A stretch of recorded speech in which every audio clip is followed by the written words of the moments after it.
కొత్తిమీర కొబ్బరి పచ్చడి చేస్తున్నానండి. కొబ్బరికాయ, కొత్తిమీర, పచ్చెనగపప్పు, పచ్చిమిర్చి, చింతపండు, ఉప్పు, జీలకర్ర, కొద్దిగా పోపులు. ముందుగా స్టవ్ వెలిగించి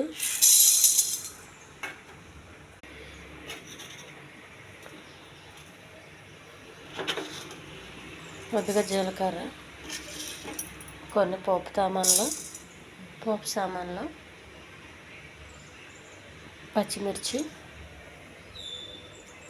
చింతపండు ఇవన్నీ వేసి బాగా వేగించాలండి. నూనె ఏమి వేయద్దు, కొంచెం దోరగా వేగించాలి.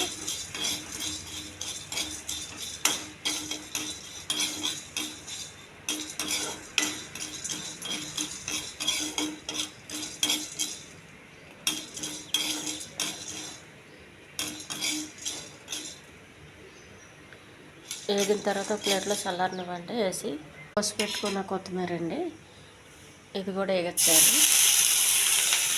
ఇది చల్లారనివ్వాలి.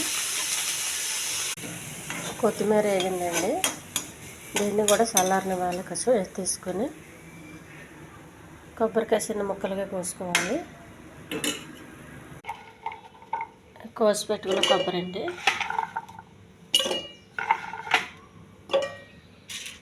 శనగపప్పు, పోపు దినుసులన్నీ,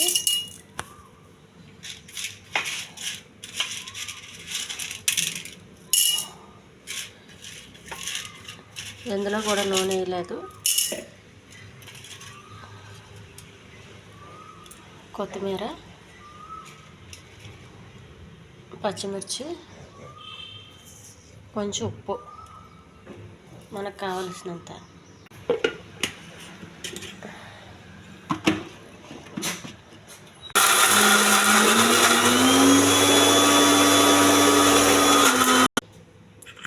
ఈ చట్నీ రెడీ అయిందండి, గిన్నెలో తీసుకోవాలి. ఈ చట్నీకి తాలింపు ఏమి అవసరం లేదండి. ఇలా చేసుకుంటే చాలా టేస్ట్గా ఉంటుంది, చాలా హెల్దీ కూడానండి. పెసరట్టుకి చాలా బాగుంటుంది. ఈ గట్టి చట్నీ దోశకి కూడా చాలా టేస్ట్గా ఉంటుందండి. ఈ ఛానల్ నచ్చితే సబ్స్క్రైబ్ చేయండి, షేర్ చేయండి, లైక్ చేయండి, కామెంట్ చేయండి. ఇది చాలా హెల్దీ చట్నీ అండి.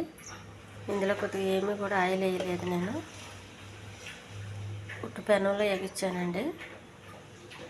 అలా చేసుకోవడం వల్ల మనకి హెల్త్కి చాలా మంచిది. ఉప్పు కారం కూడా చాలా తగ్గించాలండి.